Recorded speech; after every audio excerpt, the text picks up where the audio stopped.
Bismillahirrahmanirrahim. Assalamualaikum warahmatullahi wabarakatuh.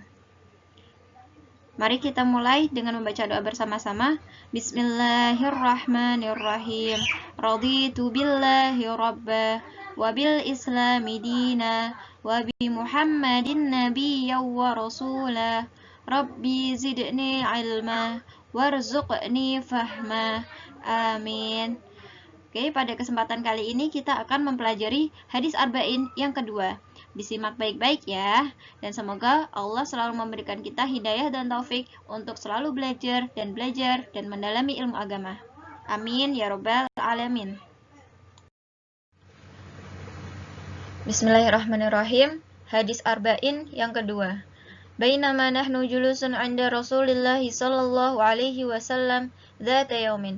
اطلع علينا رجل شديد بياض الثياب شديد سواد الشعر لا يرى عليه أثر السفر ولا يعرفه منا أحد حتى جلس إلى النبي صلى الله عليه وسلم فأسند ركبتيه إلى ركبتيه ووضع كفيه على فخذيه وقال يا محمد أخبرني عن الإسلام فقال رسول الله صلى الله عليه وسلم الإسلام أن تشهد أن لا إله إلا الله وأن محمد رسول الله وتقيم الصلاة وتؤتي الزكاة وتصوم رمضان وتحج البيت إن استطعت إليه سبيلا قال صدقت فعجبنا له يسأله ويصدقه قال فأخبرني عن الإيمان قال أن بالله وملائكته أن يؤمن بالله وملائكته وكتبه ورسله واليوم الآخر وتؤمن بالقدر خيره وشره قال صدقت قال فأخبرني عن الإحسان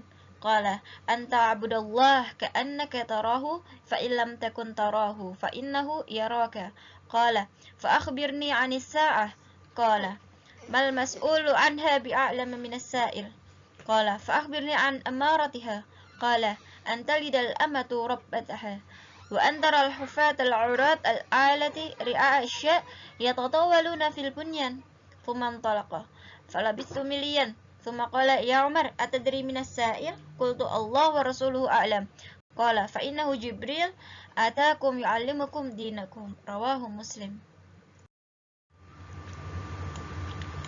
Bismillahirrahmanirrahim. Artinya dari Sayyidina Umar bin Khattab radhiyallahu anhu berkata, ketika kami tengah berada di majelis bersama Rasulullah pada suatu hari, tiba-tiba tampak di hadapan kami seorang laki-laki yang berpakaian sangat putih, berambut sangat hitam, tidak terlihat padanya tanda-tanda bekas perjalanan jauh, dan tidak seorang pun di antara kami yang mengenalnya.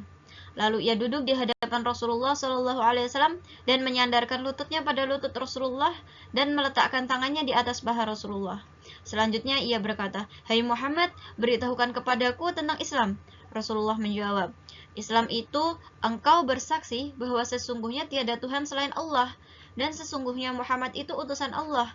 Kau dirikan sholat, mengeluarkan zakat, berpuasa pada bulan Ramadan, dan mengerjakan ibadah haji ke Baitullah jika engkau mampu melakukannya. Orang itu berkata, engkau benar. Kami pun heran. Ia bertanya, lalu membenarkannya.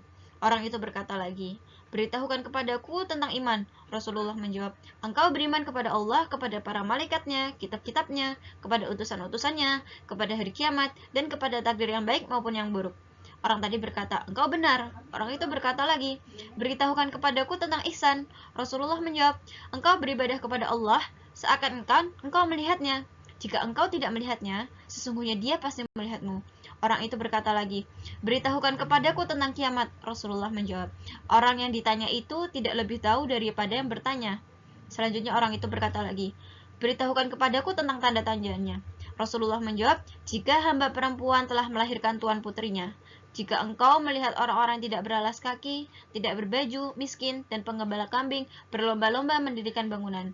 Kemudian pergilah ia, dan aku tetap tinggal beberapa lama. Kemudian Rasulullah berkata kepadaku, wahai Umar, tahukah engkau siapa yang bertanya itu? Saya menjawab, Allah dan Rasulnya lebih tahu.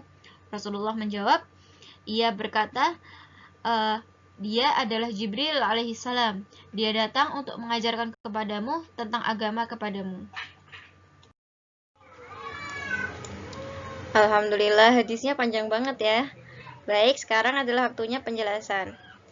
Di situ diceritakan ada seorang laki-laki yang datang kepada Nabi Muhammad SAW, dan ternyata saat kita ketahui ternyata sesosok itu adalah sesosok malaikat yang menjelma menjadi seorang sahabat Nabi yang bernama Dihyah Al-Kalbi. Dan Dihyah Al-Kalbi itu orangnya ganteng, bagus badannya, Masya Allah. Nah, kejadian saat laki-laki menempelkan kedua lututnya kepada kedua lutut Rasulullah tersebut itu menandakan bahwasanya kita nggak boleh malu untuk bertanya jika berkaitan dengan ilmu. Dan hendaknya orang bertanya itu ketika kita bertanya pada orang lain itu juga harus tetap dengan sopan, dengan suara yang lembut, tidak kasar, dan juga dengan adab yang baik. Makna Islam. Islam secara bahasa adalah tunduk dan berserah diri kepada Allah. Secara istilah, yang pertama adalah bersyahadat, yaitu bersaksi bahwa tiada Tuhan selain Allah dan Nabi Muhammad adalah utusan Allah. Kemudian, menegakkan sholat, yaitu dengan rukunnya, syaratnya, dan tentunya sesuai waktunya. Ketiga, menunaikan zakat, dengan memberikan kepada siapa saja yang berhak. 4, berpuasa Ramadan. Kelima, dan haji apabila mampu. Makna iman. Iman itu artinya percaya. Pertama, percaya kepada Allah, sifat-sifat Allah, dan keesaan Allah. Salah satu sifat-sifat Allah pertama adalah Allah itu maha memberi rezeki. Berarti kita harus selalu meyakini bahwasanya memberi rezeki adalah Allah. Dan Allah itu maha menghidupkan. Allah itu menghidupkan yang sudah mati. Allah itu maha mematikan. Bahwasanya berarti yang sudah mati itu memang kehendak Allah, dan memang itu adalah salah satu sifat Allah. Kemudian kepada malaikatnya yang terbuat dari cahaya, yang sanggup berubah wujud dengan bentuk yang berbeda. Kepada kitab-kitab Allah dengan meyakini bahwa apa yang diturunkan adalah kalam Allah. Kitab-kitab Allah apa aja? Ada Taurat, Injil, Zabur, dan terakhir adalah Al-Quran. Dan yang terkandung di dalamnya semua itu adalah kebenaran. Kepada Rasul-Rasulnya bahwa Allah mengutus kepada manusia utusan untuk memberi mereka hidayah pada jalan yang benar. Kemudian percaya pada hari akhir, yaitu hari kiamat. Dan mempercayai adanya qadar atau ketetapan yang baik dan buruk, dan semua ketetapan yang baik dan buruk itu telah Allah ciptakan dahulu sebelum menciptakan manusia. Makna ihsan. Maksudnya adalah ketika kita beribadah itu, hadirkan dalam hati kita itu seakan-akan diri kita melihat Allah. Dan jika kalau kita nggak bisa, maka anggap saja Allah melihatmu. Jadi yang maksud di sini adalah keikhlasan. Dan juga dalam ibadah itu harus khusyuk dan menyadari bahwasanya Allah memperhatikan kita juga serta mengawasi. Sekarang bayangin deh, ketika kita lagi sholat, terus ada Pak Presiden, pasti kita gimana? Gemetaran kan? Rasanya kayak, ya Allah, dilihatin Pak Jokowi nih lagi sholat, ya Allah gimana nih? Pasti kan rasanya gitu, serba salah kan, rasanya takut salah, takut gimana.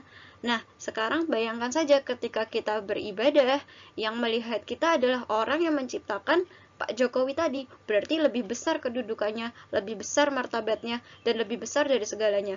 Dan juga Allah itu yang menciptakan dunia ini, Allah itu yang memiliki segalanya. Sekarang bayangkan saja.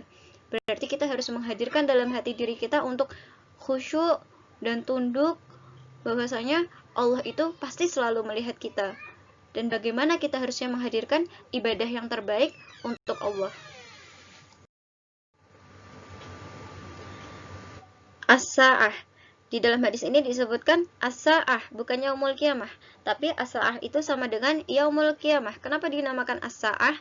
Karena as-sa'ah ini maksudnya kiamat itu mendatangi manusia secara tiba-tiba dalam sekejap. As-sa'ah itu dalam bahasa Arab juga bisa berarti sekejap. Berlomba-lomba meninggikan bangunan maksudnya adalah yaitu bermegah-megahan dengan tingginya dan jumlahnya. Sampai nanti ada yang bilang, bangunanku lebih tinggi daripada punyamu. Dan lalu dijawab sama dia, bangunanku lebih baik daripada bangunanmu. Yang semua itu dikatakan dengan ujub dan sombong. Hari kiamat dan tanda-tandanya. Ayo, udah pada tahu belum? Ayo diperhatikan ya.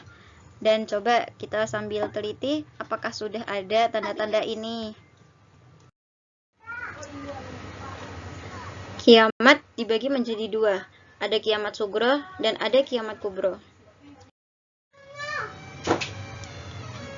Tanda-tanda kiamat sugro atau kecil. Pertama, diambilnya ilmu. Cara ngambilnya gimana? Yaitu dengan diambil para ahli-ahli ilmu, yaitu para ulama.